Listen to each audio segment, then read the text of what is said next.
Might know something about that, yeah. I know both of you guys working super hard at all these different events. There's a lot of moving pieces, so shout outs again to Smash, Vaxxer X, and the team to bring all this top-level talent as we get into the winner's side of Top 8. So remember, everybody, this is where they have 2 chances at life. And what's interesting here is that Shuton, you know, in the last set he played against Mender, right? So then he went Olimar to make sure that he could close it out. IMO, Yoshi does struggle against many, but Olimar is such a headache for so many characters. And in this case, you do have the consistent passive damage that you can put onto Sonic. That is to say, if you can actually land the Pikmin on him. Right, and I mean, Olimar's disadvantage is not the greatest, especially if you don't got any purples on deck. And we've seen Sonix just tear everyone up off the stage. He is so strong, and I think that Sonic is the best character at edgeguarding. I mean, we've seen Sonix really push this character, if not the best, one up the best. You can edgeguard low with the projectile, you can go high with the back air, and there's so many different setups, even with spin dash into the ledge by the stage, and it's just, man, there's so much mix. And I think that edgeguard game is exactly why we're seeing Shuton opt for Olimar game 1. There's been so much conventional wisdom, like, yeah, Aegis is a great pick against Sonic. You can use the speed of Mithra, the range and power of Pyra against him, but we saw how it worked for Spargo last weekend at Gommel. There were so many times where he was just unable to recover. I've actually played Sonix and friendlies myself. Dude, I never came back to the stage with Aegis. So I understand Shuton's fear, just wants to try something a little more sturdy when it comes to getting back. Oh, look at the flight pattern here. Can you complete, though? I don't think so, especially not with the purples. One of the Whoa, okay. What the hell? I like the evasiveness over there, but unfortunately not enough gas to make it back. The winged Pikmin were already a little too tired. And I was about to say, no purple? That is bound to be a problem. You can at least throw it out and trade with Sonix when he's about to leave the stage, but Shuton was completely defenseless, only hoping on his flight patterns to take him in. And he almost did. Props to him for evasive, for evading him like that. But we can see it here, Sonic with the lead already, and this is his game. One nice thing about the Olimar is going to be the fact that, hey, even if Sonic has the lead, I can go ahead, get my Pikmin lineup. You're a character that scales over time. The more Pikmin you pluck, the better lineup you get. And right now, Shuton working with the Dream Team, especially at low percent, the white and the 2 purple. You're going to see him not throw out any attacks or whistles, well, unless he has to, for the sake of keeping that white in front, right? That's how you want to open things up. Get that dot, the damage over time rolling. Use the purples to keep Sonix at bay. And that's one of the few options that I think is really great against Spin Dash. The purple Pikmin, just a huge body in the way. Even if it doesn't cleanly beat it, it'll be something he gets stuck on. He has to endure hit lag, and that gives you more time to keep setting up. It also forces you to push Sonic into the place you want him to, so that then the third Pikmin in your lineup, the blue, red, yellow, whatever, is going to put up the passive damage. But you know what? You can't escape from Sonic's the best thing alive. And Sonic's, you know, one of the specialists in getting those confirms, if you guys recall, in the very beginning of Ultimate, I heard so many times that, oh, up air does not work, back air does not work, just space it properly, and Sonix is doing just that. They did fix it in a patch, I'm pretty sure. So that full help from Daddy Sakurai. Yeah, and even Sonix has even found other combo routes that involve single hit moves like the neutral, like the back air, right, to extend certain combos if the up air is not going to be in a good position, right? You got to just know your character. And again, Sonix is that character specialist, just going to rock that solo Sonic here, and we're down to a stock apiece. Shuton in a little bit of trouble, though, going low with the recovery and just waiting out the forward smash. But the sour neutral are going to combo into the forward air of the spring. Can you make it back? Has to ditch the white Pikmin. Directional air dodge to the ledge, gets back. Oh, and that late nair almost connecting. That could have been a forward smash or pretty much any follow-up of Sonix's choice. There we go, gonna call out the flight pattern once more. Back air to the face, cracking the helmet of Shuton and putting Sonix at a 1-0 lead. What a way to open things up. And hey, haters, how long was that match? 3.5 minutes? Sonic versus Olimar? Are you kidding? This guy doesn't camp unless you make him. And you can see he's still great on the aggressive as well. This is also, I think in the pandemic era, there was also a lot of this complaining and such, but you know what, there was always this argument. Sonix is the one who usually leads the way into the aggressiveness. Like, everybody needs to be so calculated in their approach that Sonix can really just take a step forward, and that's how he finds his leads. Love him or hate him, you still watched. For sure. you still here. You're still here, right? You're watching Sonix right now, and you're watching Smash Factor 10, and you know what, it's a show, and that first game was great. A lot of damage. No Tell me this isn't great. Tell me this is not great. Oh, I just camp. Is a 0-2 that camping next? I think so, yeah. Yeah, we'll go with that. It's like when you're camping and a wild bear attacks you. Oh. And does so much damage to you, and then a big fat back air, taking your stock out of 60%. The literal bear. What do you know? All right, we'll see what kind of adjustments Shuton can make. The Olimar seemed like it was going a little bit back and forth in that game number 1, but this game number 2 looking a little bit more grim. Has got a ton of damage here, gets the down air, trying to get more trades here with the purple, but not going to work out. The solo purple, very strong for Olimar because you don't have to rotate to the other Pikmin here. Going into the homing attack, La Bola as well. It's not just Siski. La Bola.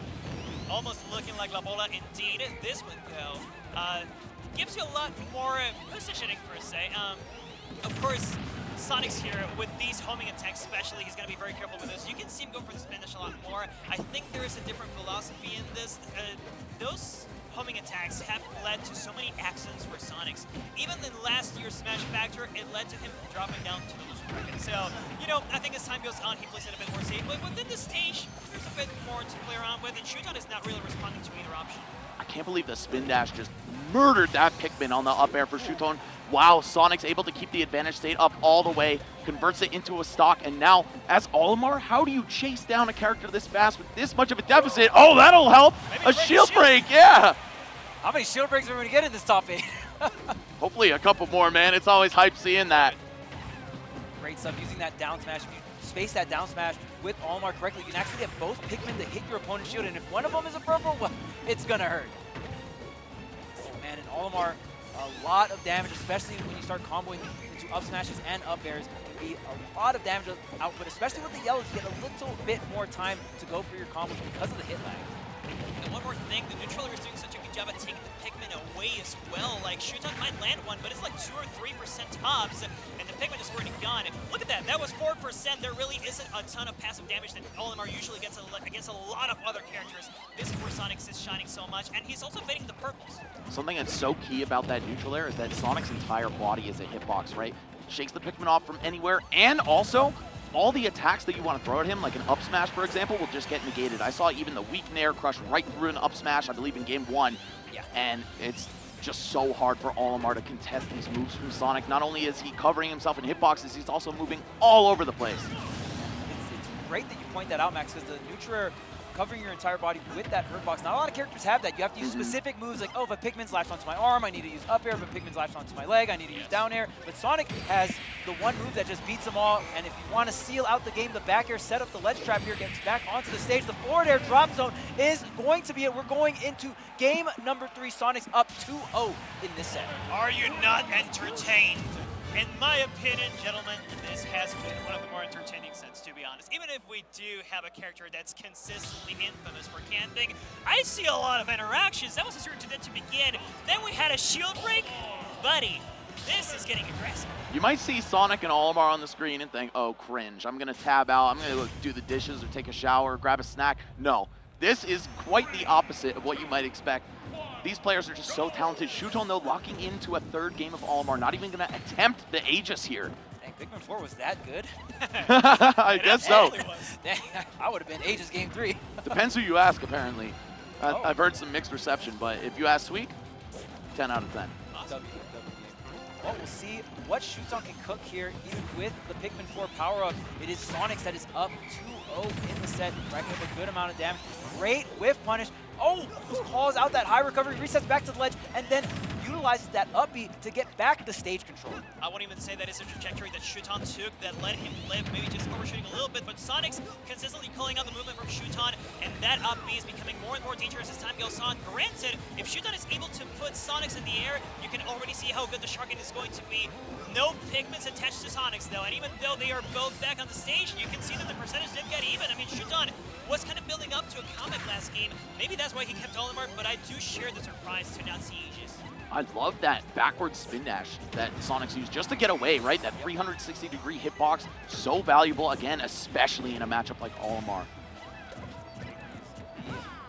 Sure, take off some of the Pikmin here, but it looks like this lineup looking pretty versatile. The white not going to be too impactful, but the blue, especially at these higher percents, that is the Pikmin that you want the grab with to get the KO, and Shuton doing exactly that. What I love from Shuton is that he never stops renewing his lineup either. Like, he does recognize the phases he is in, and when you see that percentage turn red, Sonix is going to eat a throw, but there you go. How about you eat a backer instead? Shuton knocking Sonix out of his comfort zone, taking that first stock for the first time in this set, and now we have to see him be the aggressor. He's got to build this damage up while being cautious of Pikmin as well. Oh my god, maybe another shield break was on the way with that down smash. Not going to see it pan out just yet, though. I love the interruptions that Shuton is using. Every character has some kind of move that you use against Sonic. You beat out the spin dash or the spin charge. Budo, we saw the neutral B bite. Now we're seeing Shuton using down to kind of stuff some of these spin moves out. Spinning, by the way, into the ledge. He would rather just keep him at bay, probably banking on a back throw because he gets, oh no, these are the accidental homing attacks that end up going really poorly for Sonix. A purple hit, and this should be the stock probably, but no, the air dodge is going to take him back. Granted, his flight is kind of backfiring. I don't think he really wants to play in the edge that much, especially now when Shuton is on the platform. That stage spike actually saving Sonix right there. Had he not DI'd into the wall, we would have seen the second stock already gone. And now he's got another chance. Playing around the ledge, both of them not looking to go back to center at all. They just want to keep the hits flowing. And Shuton is so talented with this character. There's so many little things you can do with Olimar and rotating your Pikmin. Obviously, all your moves rotate your lineup once, and then the whistle as well. But you can use things like down smash to rotate it by 2, and we see Shuton with so many tricky setups. But it's the edge guarding from Sonix trying to get this second stock. Both these players at a standstill here in this game 3. And also fighting for center stage. Nobody in the Pokeball just yet, but there you go. Shuton claims it and gotta lose it immediately. And Sonix can line himself up for the trampoline. Not gonna hit just yet, but the forward smash raw. He knew he was going to spot dodge. So many players in this game have a tendency to do a safe aerial on landing and then spot dodge your shield grab attempt. Sonix, that's probably the second or third spot dodge in this set that he's read, whether it's with a grab delayed or just going for a long-lasting move like forward smash. Some genius play, giving him the lead back, and if he can build a bunch of extra credit, I don't see how Shuton's coming back from this one. Now the lineup not looking too powerful as well, not a purple in sight. Try and get a little bit more damage, but at this point it doesn't really matter. 180 to 170, Shuton just needs to get a hit. Sonix in the lead. Oh boy, but there you go. Finally back with the even stocks. Granted, the extra credit is there, so Shuton is gonna have to build it up slowly but surely, one step at a time. Granted, when you keep throwing these smashes, man, I respect the reads he's going for, but clearly Sonix is 2 steps ahead. Homing attack into 90%, and look at the trapping Shuton though. Purple's coming in for the save with the forwarder. Still a lot of damage onto him. I don't see how Shuton makes it back. Oh my god. Double jump, air dodge, gets to the ledge, the forward smash, gets spot dodge. Okay, Shuton finally able to have some time to pluck some Pikmin and get some offense going here. But look at this, that spin charge is going straight to center stage, going through that shield, and now it's Sonix with all the control. Throwing at a backer that could have ended the set right there, but Shuton hanging on by the skin of his teeth. Is he going to be able to get this damage? And then a kill move after, right? There's such a mountain to climb at this point. Sonix going left, right, and center, and right into the forward smash as well. This is Shuton's chance right here. Oh! Don't tell me the homing attack is going to be what takes him down. GBFC moment, and now we've got 150 on Shuton, but you know what?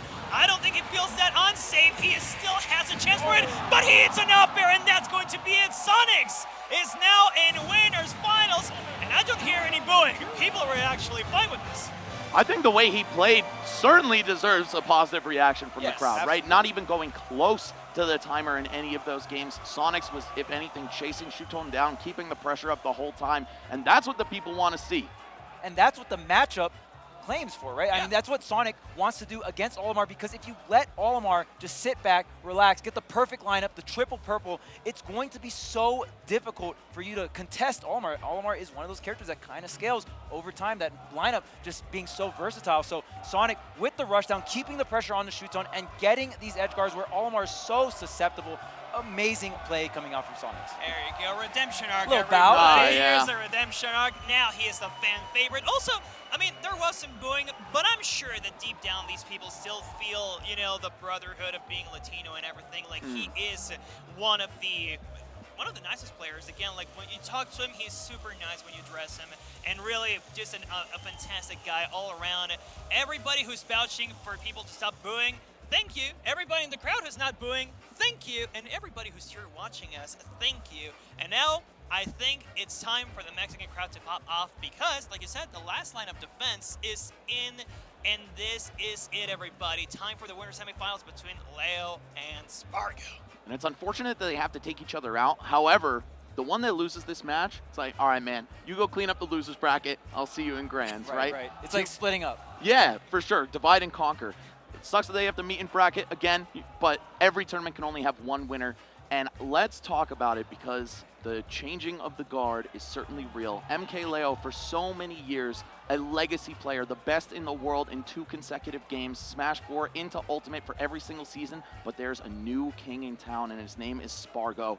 Really following a very similar origin story to Leo, a very young kid from Mexico. He told me last night his first tournament was when he was 10 years old. I think Leo was 8 for his, right? That's almost unheard of, but you can tell when these guys are young, their brains are like sponges. They absorb all this information and they could rise to the top.